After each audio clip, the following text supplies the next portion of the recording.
Welcome to Intimate Fame, conversations with the famous and infamous like you have never heard. Success, love, history alive, history undressed, private lives intimately revealed. What if you were there? Now you are invited. Meet extraordinary people as you never have before. One-person stories like no conversation you have ever been part of. Tonight, The Last Sitting, Marilyn Monroe, Episode 3. June 1962, Los Angeles, California. Marilyn Monroe arrived at the Hotel Bel-Air. She was alone, 5 hours late. She had agreed to a photo sitting for Vogue magazine with the famous photographer Bert Stern. Marilyn never granted photo sittings, but even she knew her career needed the publicity. 2,571 photographs were taken. The photographs would be the final glimpse into the life of the Hollywood icon. 6 weeks after the photo sitting, Marilyn Monroe, the original American goddess, would be dead. Let's have a toast, Bert. One thing that makes for healthy American girls is a small quantity of clothing. Look at me, Bert. I'm naked, wrapped in 15 grand of Dior chinchilla fur. Now we're getting somewhere. Trouble?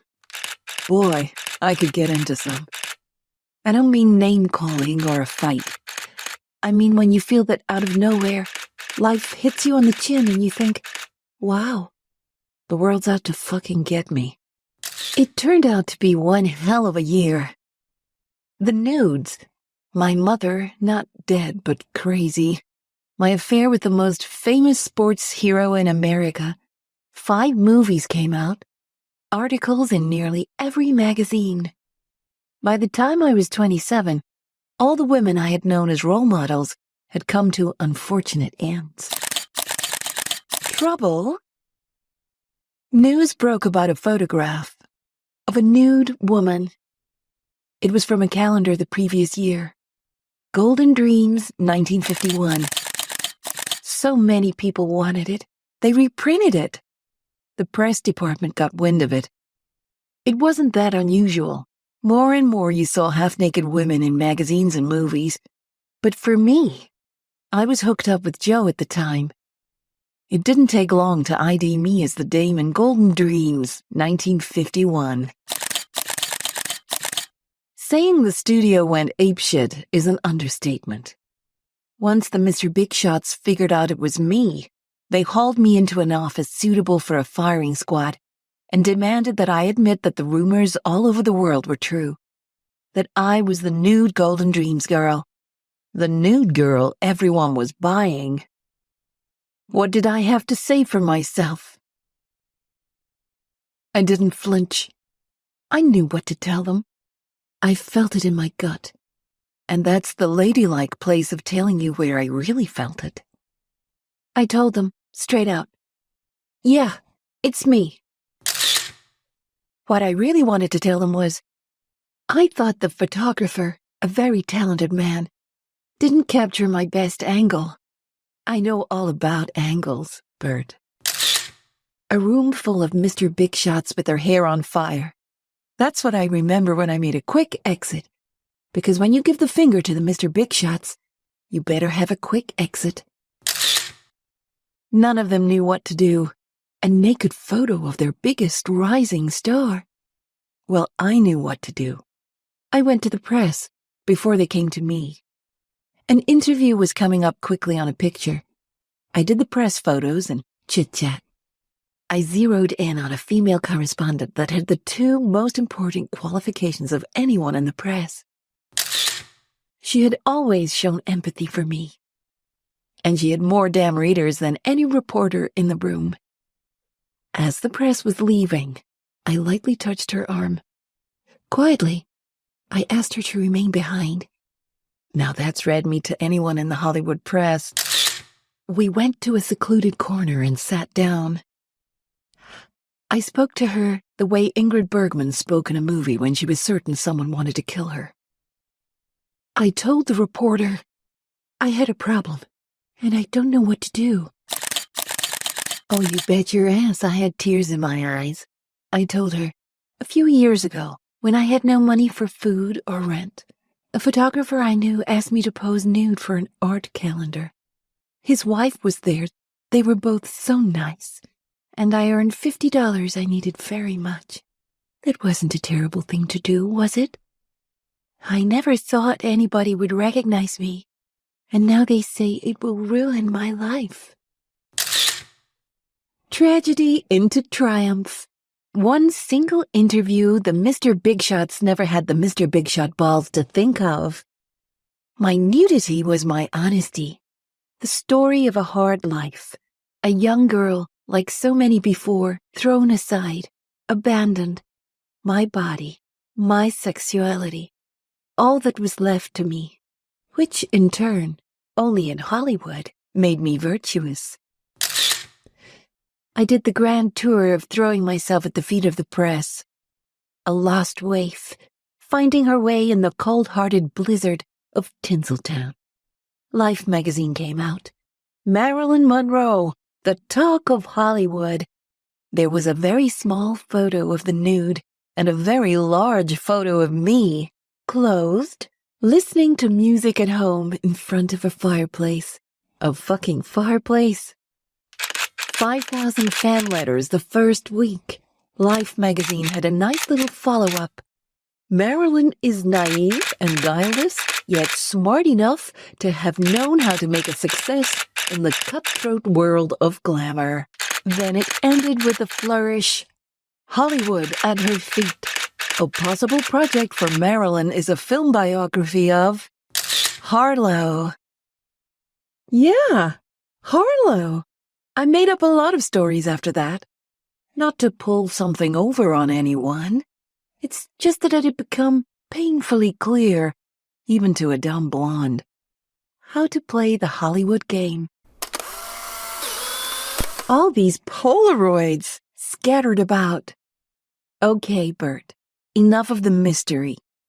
This place is trashed with more test pictures than empty champagne bottles. Let's see some of those shots you're throwing about. Oh, these are good, Bert. Better than good. Great. Not this one, though. Trash this. It's gonna be great, right? This is how you know.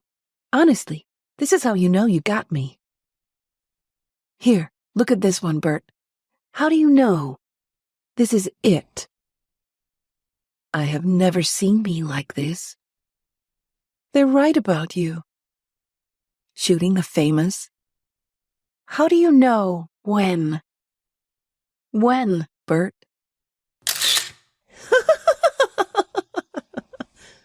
You and your secrets. The moment when they show themselves. How do you know when? Don't we all pretend? How do you know when we're real? All right. Keep your mysteries. I hope to God I still have a few. Okay, back to it. This fur's not going to sell itself. Actually, it probably will. I know there were days Mr. Wilder could have strangled me. He said as much. Out loud to anyone who would listen. We were 20 days behind schedule, and God knows how much over budget, and I was taking a lot of pills. They were working with Monroe, and I was platinum. Not just the hair, and not just my box office. I knew so little of my life, but I knew what you saw on the screen was something else. I remember the first day of production for Some Like It Hot. Mr. Wilder was smiling and cheerful. He greeted me. Marilyn, you're looking good. I hugged him. Why shouldn't I, Billy? I'm incorporated. I was a businesswoman. A lot of good it did me, given a businesswoman needed businessman in control, more than ready to cheat her. Up until Some Like It Hot, my movies were shot in Technicolor. It was in my contract, so that's what I expected for Hot. It was at lunch, even before production had started. Mr. Wilder informed me very matter of fact, that the movie would be shot in black and white. I'm sure he knew about my Technicolor contract clause because he didn't give me a chance to say a peep. He made the case that the makeup of two men, two real movie stars in drag, if shot in color, would be impossibly vulgar, that no one would believe that anyone would believe they were dames. I wasn't buying Mr. Wilder's case at first. Then he showed me early tests, and damn it, that was the end of that. I couldn't argue. In color, Mr. Curtis and Mr. Lemon, those two poor men looked like college boys done up as the saddest drag queens anyone ever saw. I was only a year younger than both of them, but I felt such a child around them. I was late all the time. You try playing sexy around those two men. Locked myself in my room, staring at the Pacific Ocean. They started to look thankful that I showed up at all. It became known as Marilyn time.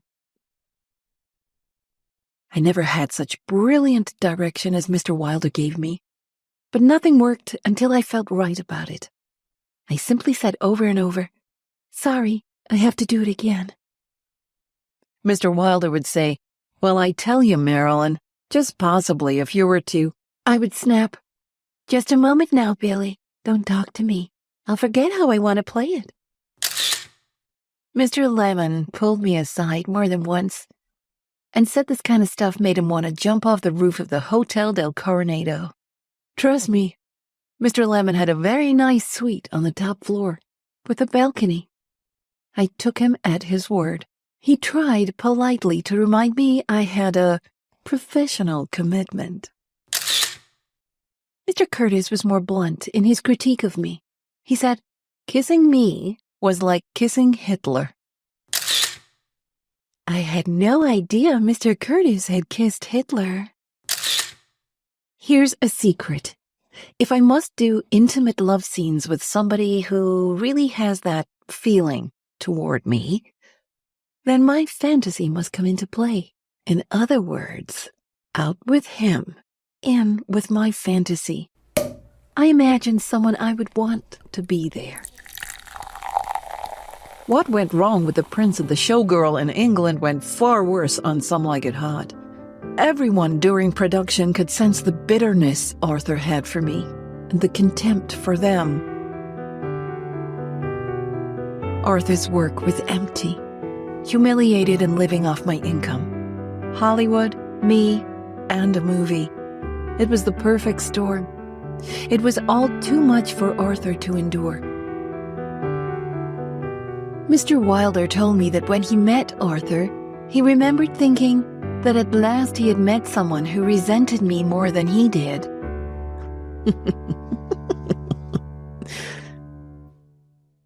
Bert, what is that? Over by your gear, that small tin box. Oh, look at these. Very tiny breath mints. Bert, are we driving at the same speed? Well, we will just keep an eye on those now, won't we? Arthur told Mr. Wilder he would allow me to work only in the morning. I was too exhausted. The outside shots and the sun. Mr. Wilder told him, "The morning? She never shows up until after 12.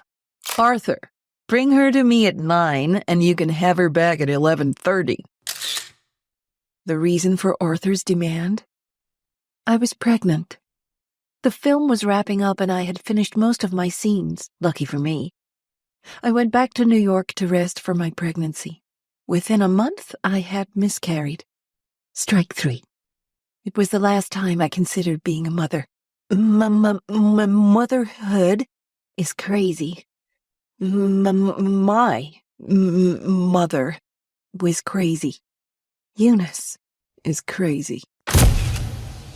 Keep smiling, right? Because life is a beautiful thing, and there's so much to smile about. Here is what I know about Marilyn Monroe. What I tell myself about her. I look on the screen as if you could reach out and touch me. I am something of a real image, beyond photography. I'm never vulgar in a role that could have become vulgar. And somehow you feel good when you see me on the screen. Marilyn makes people happy. Just standing still. That's what they want. It took forever to learn. It's me. In the end, nothing else. No need for fashion. Did you bring enough to share? I'll just take one. Did you get enough fashion, Bert? I, for one, have had enough of fashion. Bert, have a mint? Come on now. We have champagne together. We have mints together. There you go. Now we're off to the races. Varoom, varoom. I have a quality no one else ever had on screen. I certainly had never seen. When I look at myself, as if with each performance, I wanted people to see Marilyn, revealing Marilyn. With each time, more of Marilyn. For my fans, my audience, I was undressing. I'm selfish, impatient, and a little insecure. I make mistakes. I'm out of control, and at times hard to handle. But if you can't handle me at my worst, then you don't deserve me at my best.